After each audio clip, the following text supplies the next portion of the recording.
Now at 5 and streaming on crossroadstoday.com, school improvements or consolidation, a special meeting about your tax dollars. Plus, more than a year without local DPS service, the new timeline for reopening. And 14 people, one apartment, one deadly fall. A mother questions the investigation and wants answers. We had some nice sunshine today, but the clouds are not that far away. As a matter of fact, by tomorrow, they'll roll back in and there is more rain on the horizon. We'll be talking about that coming up in just a moment. Plus, the defense secretary under fire. Lawmakers demand answers after a deadly military strike. You're watching 25 News Now at 5. Good afternoon and thanks for being with us. I'm Shawna Currie. Victoria ISD is holding a special board meeting to talk about a proposed bond. District officials say the bond could bring much needed improvements to schools across the district while saving money. The discussion will focus on fixing up aging campuses and even the possibility of consolidating some schools to better serve students. The bond committee meets on Thursday at 5:30 p.m. in the Victoria ISD Administration Building. The public is invited to attend. State officials have a better timeline of when the Victoria DPS driver license office will reopen. The office had closed for more than a year due to mold cleanup, and the project comes with a price tag of more than $327,000. State officials now say repairs are expected to be finished early next year. For in-person services, DPS is directing people to the Port Lavaca or Cuero offices where Victoria staff are helping out. You can schedule an appointment online or by calling DPS customer service. Well, a cool, sunny afternoon today. Let's go to Chief Meteorologist Mac Perez to find out how much the temperature will drop once that sun goes down tonight. Because we know once that sun is gone. That makes a big difference. You know, we dropped 37 this morning, so, you know, not freezing, but cold enough. And a lot of people stepped out the door and the dogs are going, no, I don't think I'm going out there. We are looking, however, for the clouds to roll back in as soon as tomorrow for a little light rain, but another significant weather event should be here on Thursday, bringing us back more rainfall. We'll be talking about that coming up in just a few minutes. A Laredo mother is sharing the moment her world changed with one phone call. Her 19-year-old daughter found dead after attending the UT versus Texas A&M tailgate in Austin on Friday. As Vinny Maturano reports, what she learned about her daughter's final hours has left her searching for answers and questioning how it all happened. Detective called me telling me that my daughter had been found in the morgue deceased. Stephanie Rodriguez got the call that no parent ever wants to hear. And I was in disbelief. I yelled, I shouted, I told the officer that it wasn't true, that he was lying to me. It was just devastation to the max. I was destroyed. She says police told her that her daughter, Brianna Aguilera, was at a tailgate in Austin early Friday evening where underage people were being served alcohol. Rodriguez says her daughter became intoxicated and was kicked out and ended up back at her friend's apartment in West Campus. She didn't hear from her for hours. Someone also put her phone on Do Not Disturb, which my daughter never does unless she's in class or studying for an exam. Around 12:45 Saturday morning, Austin police responded to a report of an unresponsive individual at the apartment complex. Austin police told CBS Austin they found an adult female who was, quote, not responding. Some UT Austin students who live nearby saw the commotion in the aftermath. I saw so many flashing lights and ambulance, police car. They even had blocked off the bike lane. It was a horrific accident, and I feel terrible for her family. APD told Rodriguez there were 14 people in the apartment and that her daughter fell out of the 17th floor apartment unit. APD told CBS Austin they are not investigating this as a homicide, and there are no indications of, quote, suspicious circumstances. But Rodriguez believes there's more to what happened. My daughter was not suicidal. She loved life. She wanted to graduate. She wanted to become an attorney. Like, there was never 1 ounce of her that was ever sad in that manner. A Fort Worth man is in federal custody after posting videos online threatening to build a bomb and carry out a suicide attack. Investigators say 30-year-old Mohammed Alakoze made the threats during a video call that was later shared on TikTok, X, and Facebook. You're looking at a screenshot from one of his videos. Authorities arrested him shortly after, and he is now charged with transmitting a threatening communication. If convicted, he could face up to 5 years in federal prison. If you see news happening, give our newsroom a call at 361-576-0026 or send us an email to staff@crossroadstoday.com. New questions are surfacing about U.S. airstrikes on suspected drug boats in the Caribbean. A Washington Post report says 2 survivors were killed in a second strike authorized back in September. And as ABC's Karen Travers reports, some critics are now calling it a war crime. The Secretary of Defense on offense today. We've only just begun striking narco boats and putting narco terrorists at the bottom of the ocean. With support from the president, Secretary Pete Hegseth pushing back against questions surrounding a September attack on a suspected drug-running boat off the coast of Venezuela. That thing was on fire. It was exploded in fire or smoke. You can't see anything. You got digital. This is called the fog of war. The Washington Post reports at the start of the operation, Hegseth ordered his team to kill everybody on board. A second strike killed 2 survivors clinging to the wreckage. International law prohibits killing enemy combatants who no longer pose a threat. Hegseth told Fox News the day after the strike he watched the operation unfold in real time. We knew exactly who was in that boat. We knew exactly what they were doing. Today, Hegseth said he didn't stick around to witness the second strike. As you can imagine, at the Department of War, we got a lot of things to do. But Hegseth said he backed the actions of the mission commander, Navy Admiral Frank Mitch Bradley. He sunk the boat, and eliminated the threat. And it was the right call. We have his back. On Capitol Hill, lawmakers from both parties demanding an investigation. Pete Hegseth should release the full tapes of the September 2nd attack, both the first and second strike. Not a clip, not some edited or redacted snippet. I think we're all interested in getting the facts, and we'll make sure that our response is measured, but also make sure that we're following the law. Today, President Trump said he still had not learned all the information about the September 2nd strike, but reaffirmed his support for the operations in the Caribbean. I want those boats taken out, and if we have to, we'll attack on land also, just like we attack on sea. Mission Commander Admiral Bradley is scheduled to brief lawmakers behind closed doors on Thursday on the operations in the Caribbean. Karen Travers, ABC News, the White House. Remember to subscribe to our YouTube channel, Crossroads Today. Hit the like button and click the notification bell. Stay with us. Straight ahead on 25 News Now at 5. Medical device malfunction kills 7 people. What diabetics need to know. Plus, San Francisco declares war on ultra-processed foods. Which companies they're targeting? That's next.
The Food and Drug Administration says faulty glucose monitors have been linked to at least 7 deaths and more than 700 serious injuries around the world. The problems are with roughly 3 million Freestyle Libre 3 and Freestyle Libre 3 Plus sensors. Abbott Diabetes Care says it resolved the problem with those products, but the FDA says ones that were previously purchased should not be used. Incorrect readings can cause people to improperly deal with treatment with potential dire consequences. For more information, you can go to freestylecheck.com. Officials in San Francisco are taking legal action against food manufacturers, accusing them of making products that cause major health problems. The city attorney's lawsuit includes Kraft Heinz, Coca-Cola, Nestle, and Kellogg. In a statement, he claims those companies are responsible for a public health crisis because of the ways they engineer and market their ultra-processed foods. Like the tobacco industry, they knew their products make people very sick, but hid the truth from the public, profited from untold billions, and left Americans to deal with the consequences.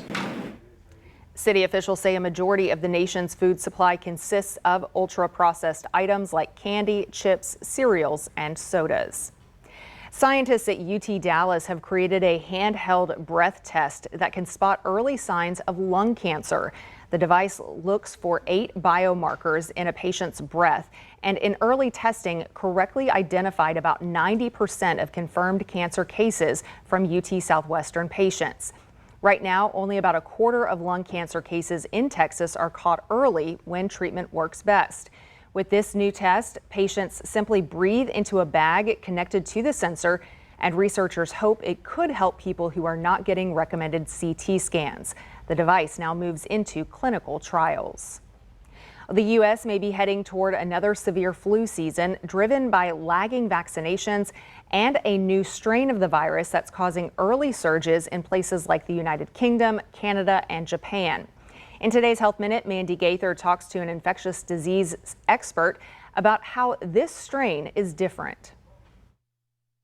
It's called subclade K, a mutated strain of influenza that's causing concern for the weeks ahead as flu season ramps up. Those few mutations may have some influence in just how effective the flu vaccine is going to be for the current season. Dr. Daniel Currie with Brigham and Women's Hospital says it's still important to get the flu shot this year because he says the latest strain is just one of 3 that typically circulate in a season, and being vaccinated will provide some protection. And very likely would make any influenza that you might acquire much less severe than if you are unvaccinated. But it appears many Americans are skipping their flu vaccines this year. Last winter's flu season was severe. The U.S. had its highest rates of flu hospitalizations in nearly 15 years. At least 280 children died of influenza. And with the combination of a new strain and upcoming holiday travel, experts fear this season could be just as bad. We're just seeing the first signs of increasing influenza activity throughout the country. Kariska says it's also important to keep up those personal care measures to protect against flu, like good hand washing. And he says if you do get the flu, there are treatments available. There are several antiviral medications that are highly effective against influenza but need to be started early in the course of disease. For Health Minute, I'm Mandy Gaither. The doctor says if you feel sick, it is important to test for flu so that it can be treated early and to make sure that the illness is not another kind of respiratory infection. Well, good afternoon, everybody. It's 56 degrees, a nice day with the sun out there. And of course, the north wind keeps us on the cool side of things this morning. It got down to 37. So, yep, it was in the 30s. I'm sure you felt it when you walked out early in the morning. Only managed to get up to 58, which was our high temperature for today, and that compares to 70 was the overnight low, the overnight daily average. However, we're going to warm up a little bit, even though the clouds are coming back, because we've got another rain system coming in. We'll talk about that coming up after this.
Welcome back, everybody. So yes, you were in the 30s this morning. It was nice and chilly. Certainly felt like December out there. Now, you remember the frontal system that brought us that north wind and all that cold air has been actually stalled down in the Gulf. But now it looks like it's coming back up into our area, and it's going to bring back the cloud cover. Basically, we're replacing that north wind with a south wind, which brings us back that Gulf air. So immediately we're going to get some clouds tomorrow. You're going to see a little bit of cloud cover here and there, but the rain will be very light on Wednesday. What we now have happening to us is that an upper air storm is going to be rolling over us, and when we get to Thursday, we may actually have some thunder showers because of quite a bit of instability that will be over the area. Taking a look at the big picture, the big snowstorm in the Midwest has moved basically to New England. It is almost offshore. They're going to be getting some really cold weather up there. I'm going to show you in a minute. No watches or warnings over Texas, so if you happen to be driving or getting around for the next day or so, we should have no problems around here. The big storm that was rolling through here with the 3 to 6 inches of snow is now beginning to pull off the coast, and while it is good to have it clear out, then behind it is some really cold air. Tonight we'll get down to 43, so chilly but not as cold, and tomorrow pardon me, we'll be looking at about 68 degrees, even though the cloud deck will be thickening up during the day. Here's Future Tracker, and as you can see, we've got that northeast wind today. And as we go into Wednesday morning, it'll start turning a little bit more northeast and then east. And then eventually, what happened here? Well, as the Gulf air rolls into the cooler atmosphere, we're going to see a little bit of cloud cover, overcast and drizzle. And then what happens here on Wednesday night, right about here, you may see a couple of thunder showers pop up as the streak sort of rolls on top of us. And then Thursday looks fairly wet with a couple of heavy thunderstorms around the area, very possible even in Victoria County as well. Then we go all to Thursday, still on the wet side. That's Thursday night. And then it's not till about Friday that it actually pulls away and gives us a little bit of clearing. Here is the next system, which comes in, let's see, Wednesday night. All right. Here's the clouds and the rain for Wednesday. And then Thursday, it's fairly stormy here. While it's stormy here and thunder showers, we're going to be getting a little bit of snow flurry activity from Lubbock northbound. And there you see, as that system comes in on Thursday, it shuts the peak of the activity. Friday, it does begin to pull out, and the good news is as we get to the weekend, things will be improving. So midweek rain, how about that? Is that okay for you? I mean, the weekend should be a whole lot better. So clouds rolling back in with showers and a high of about 69. A little bit warmer tomorrow. I wouldn't call it warm, but 10 degrees milder than it is today. Cloud cover getting thick as we get into Cuero. You'll be looking at light rain on Wednesday. It's Thursday when we get a little bit more destabilized, and scattered thunder showers are expected Thursday into Friday morning. By Friday night, a lot of this starts to pull out, and it looks like Saturday and Sunday are going to have a little bit of sunshine with another front coming in on Monday morning, but that's a dry front. We don't have to worry too much about that. That is your 7-day forecast, reminding everybody we do have a QR code. We'd love for you to scan that. Put Crossroads Today on your phone. And we'll toss it back to Shawna. Still to come, forget buying a house. Millennials are choosing a different path to build wealth. We'll take a look at their surprising strategy ahead.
Positive day on Wall Street. The three major indexes all made gains today, but the positive moves did not completely wipe out Monday's big losses.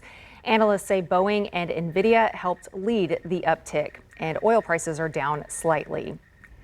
If you're looking for a seasonal job, it may be harder to come by this year. A recent survey by the National Retail Federation found stores are expected to hire fewer workers this holiday season, up to 40% less. That's not just bad news for employees who are looking for extra cash. It also means holiday shoppers won't have as much help in the stores. Retailers say economic uncertainty is a reason for the hiring crunch. Retail experts say overall staffing levels have also changed this year. Less full-time employees are quitting their jobs, which means there's less need for seasonal workers. High home prices and interest rates are changing how a lot of young Americans handle their money. Ivan Rodriguez explains why many young adults are choosing to invest in the stock market instead of buying a home. For past generations of Americans, owning a home has helped to build wealth. Today, younger Americans are putting their eggs into a different basket, the stock market. For young investors, that they can continue to buy the dip. And we've seen that playing out with a six-fold increase in the number of young people who are investing in stocks. New data from the JP Chase Institute shows over 1/3 of 25-year-olds have investment accounts, all while the average age of first-time home buyers rose to an all-time high of 38 in 2024, according to the National Association of Realtors. It's a really interesting shift in how Americans are building wealth these days. George Eckert, research director of the JP Chase Institute, says the shift began in 2022 after the rise in home prices impacted housing affordability. If you don't have what it takes to make a down payment and handle monthly mortgage expense with interest rate at 30-year fixed above 6% and high home prices, then your options are relatively limited. Part of the reason younger Americans may be more optimistic about the stock market could be because of a lack of long-lasting downturns in recent years. If you haven't seen a significant downturn, it might feel like, this is a kind of one-way directional game. In terms of what the future could hold for young Americans' financial decisions, Eckert says interest rates will be a significant factor as they may decline more than home prices. I'm Ivan Rodriguez reporting. YouTube has launched a year-end recap feature. The aptly named YouTube Recap will be a compilation of your watch history for 2025. You'll also be able to share your list with others. The concept is similar to Apple Music Replay and Spotify Wrapped. Users can find their recap on the YouTube homepage or under the You tab starting today in North America. It rolls out worldwide this week. YouTube has also released its 5 end-of-year lists for 2025. They include the platform's most popular trending topics, creators, podcasts, and songs. To get more news, headlines, weather, and sports, just come to our website, crossroadstoday.com. She saved a dying goat, and now they're best friends on an epic road trip. Their wild adventures are coming up next. Tonight, the new nor'easter forming, threatening the East Coast. Snow, ice, and freezing rain. Record-breaking cold for millions. Plus, our great Made in America Christmas is back. Your ideas pouring in. What will we choose tonight? World News Tonight with David Muir is the most watched newscast in America.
A Washington woman and her goat have been traveling the country together for nearly 6 years, visiting 41 states along the way.